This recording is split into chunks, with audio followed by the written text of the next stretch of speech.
Exercise 1.1 का question number 6 देखें, जिसमें हमने एक इवेल्युएट करनी है Z1 conjugate Z3 conjugate divided by Z2।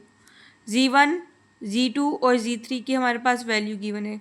Jin Jin Z1 का और Z3 का कॉन्जुगेट चाहिए, तो इसलिए इनका कॉन्जुगेट फाइंड कर लेते हैं। 2 प्लस अयोटा, बताएं क्या होगा, अयोटा वाली वैल्यू का साइन चेंज कर दिया हमने। और इसी तरह Z3 का कॉन्जुगेट क्या होगा, अयोटा वाली वैल्यू का साइन चेंज कर दिया। सिंपल इसमें वैल्यू पुट कर दें, ये बहुत आसान है। Z1 कॉन्जुगेट की वैल्यू पुट कर दी और Z3 कॉन्जुगेट की वैल्यू पुट कर दी। इसे सिंपल ऊपर मल्टीप्लाई किया तो हमारे पास आ गया 2 minus 6 iota minus iota plus 3 iota square. Iota square की वैल्यू पुट कर दी तो यहाँ पे माइनस का साइन आ जाएगा। 2 माइनस 3 माइनस 1 और माइनस 6 अयोटा माइनस अयोटा क्या बन गया, माइनस 7 अयोटा।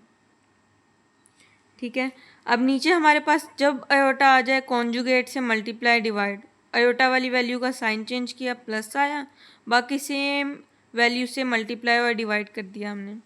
ठीक है, अब इसे मल्टीप्लाई करने से क्या आंसर आया, -3 -2 अयोटा -21 अयोटा -14 अयोटा स्क्वायर। और मज़ीद सिंप्लीफाई किया, अयोटा स्क्वायर की ऊपर और नीचे दोनों जगह वैल्यू पुट किए। नीचे मैं आपको बार बार बताती चलूँ क्या लग रहा है, ए स्क्वायर माइनस बी स्क्वायर का फार्मूला लग रहा है सिंपली। फिर आप कहते होंगे ये प्लस कहाँ से आ रहा है, अयोटा स्क्वायर की वैल्यू -1 है, माइनस माइनस प्लस हो रहा है। इसी तरह इसे मज़ीद सॉल्व करें तो 11 माइनस 23 अयोटा आ रहा है डिवाइडेड बाय 13। अब इसका रियल पार्ट और इमेजिनरी पार्ट सेपरेट करना है, तो क्या करना है, जो नीचे वैल्यू लिखी हुई है दोनों के नीचे बस स्प्लिट करके लिख देना है। ये हमारे पास इसका रियल और इमेजिनरी पार्ट बन गया। एक्सरसाइज 1.1 का क्वेश्चन नंबर 7 देखते हैं। ये इस एक्सरसाइज का शायद सबसे आसान तरीन क्वेश्चन है और ये इम्पोर्टेंट भी है, मैं आप लोगों को बताती चलूँ। इसमें Z1 और Z2 हमारे पास दो वैल्यूज़ गिवन है, 2 + 7 अयोटा -5 + 3 अयोटा। सबसे पहले ये क्वेश्चन है, हमारे पास 2Z1 -4 Z2 modulus. Values put करें Z1 और Z2 की, सिंपल सिंप्लीफाई करें, 2 4 ज़ा 8 2 7 ज़ा 14 अयोटा। माइनस को भी साथ अंदर मल्टीप्लाई किए, माइनस माइनस प्लस प्लस 20 और -4 3 ज़ा 12 अयोटा। अब हमारे पास रियल को रियल के साथ सॉल्व करने से और इमेजनरी को इमेजनरी के साथ सॉल्व करने से क्या आंसर आया है, 24 + 2 अयोटा। और मॉडुलस की वैल्यू आपको याद होगी, ए स्क्वायर प्लस बी स्क्वायर, मतलब रियल और इमेजनरी पार्ट का स्क्वायर रूट ले लेना है हमने। 24 का स्क्वायर प्लस 2 का स्क्वायर और स्क्वायर रूट। कैलकुलेटर से आप इसे कैलकुलेट कर सकते हैं, 2 × √145 आ रहा है। इसी तरह 3Z1 + 2Z1 कॉन्जुगेट का मॉडुलस। Z1 की वैल्यू लिख ली हमने और देन कॉन्जुगेट, Z1 का कॉन्जुगेट रिक्वायर्ड है क्वेश्चन में, तो क्या होगा, इमेजिनरी पार्ट का साइन चेंज, 2 - 7 अयोटा। इसी तरह मॉडुलस 3 2 + 7 अयोटा -2 × 2 - 7 अयोटा। मल्टीप्लाई कर लें 3 को अंदर और -2 को अंदर मल्टीप्लाई कर दिया हमने, क्या आ रहा है, 6 + 21 अयोटा -4 + 14 अयोटा। 2 + 35 सिंप्लीफाइड फॉर्म में आंसर आ रहा है, तो इसका मॉडुलस कैसे लेंगे, ए का स्क्वायर प्लस बी का स्क्वायर, 2 का स्क्वायर प्लस 35 का स्क्वायर। आंसर आ रहा है √1229। इसी तरह ये तीसरे पार्ट को ये सॉल्व किया हुआ है मैंने, एक नज़र आप लोग देखें, सेम वैसे करना है।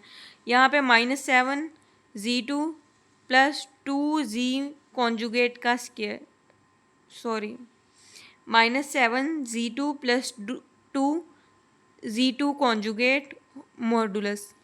इसे भी सेम सिंप्लीफाई करना है आपने। Z2 की वैल्यू पुट की, Z2 के कॉन्जुगेट की वैल्यू पुट की। कॉन्जुगेट कैसे आया, बार बार बता रही हूँ क्योंकि ये बहुत बेसिक बात है कि इमेजिनरी पार्ट की जो साइन है उसे चेंज कर दिया हमने। उसके बाद इसे सिंप्लीफाई किए, फिर ए का स्क्वायर और बी का स्क्वायर लेके आंसर आ गया। क्वेश्चन नंबर 7 का लास्ट पार्ट देख लें, ये थोड़ा सा डिफरेंट है, डिफरेंट तो नहीं है लेकिन एक फार्मूला लग रहा है जो पीछे यूज़ नहीं हुआ अभी तक। Modulus Z1 + Z2 whole cube modulus. ठीक है, मॉडुलस लेने से पहले आपने क्या करना है, Z1 + Z2 को ऐड करके उसका क्यूब लेना है। 2 + 7 आयोटा प्लस -5 + 3 आयोटा। Z1 और Z2 की वैल्यू पुट कर दी जो क्वेश्चन में हमें गिवन है। क्या आंसर आ गया? -3 + 10 आयोटा। अब हमने इस पे होल क्यूब का फार्मूला नहीं लगा रहे हम। इसका मैं एक आसान तरीका बता दूं जो शायद आपको बाकी टीचर्स ना बताएं। अगर आपसे कहा जाए z² का मॉडुलस लें तो आप इसे ऐसे लिख सकते हैं z मॉडुलस का स्क्वायर। इसका मतलब n का मॉडुलस किसके इक्वल है? z मॉडुलस के n के। इसी तरह अगर z³ का मॉडुलस है तो हम इसे कैसे लिख सकते हैं? z मॉडुलस का क्यूब। z³ का मॉडुलस z मॉडुलस के क्यूब के इक्वल होते हैं। इसलिए क्या करेंगे, 3 को बाहर ले गए, पावर को बाहर ले गए और सिंपल मॉडुलस ले लिया। -3 का स्क्वायर 9, 10 का स्क्वायर 100, 109। अब कैलकुलेटर की मदद से आप इसे सॉल्व कर लें। बस 109 का क्यूब ले लेना है। जो इस तरह भी कुछ कैलकुलेटर आंसर देते हैं, इस तरह दोनों आंसर आपके बिल्कुल ठीक है।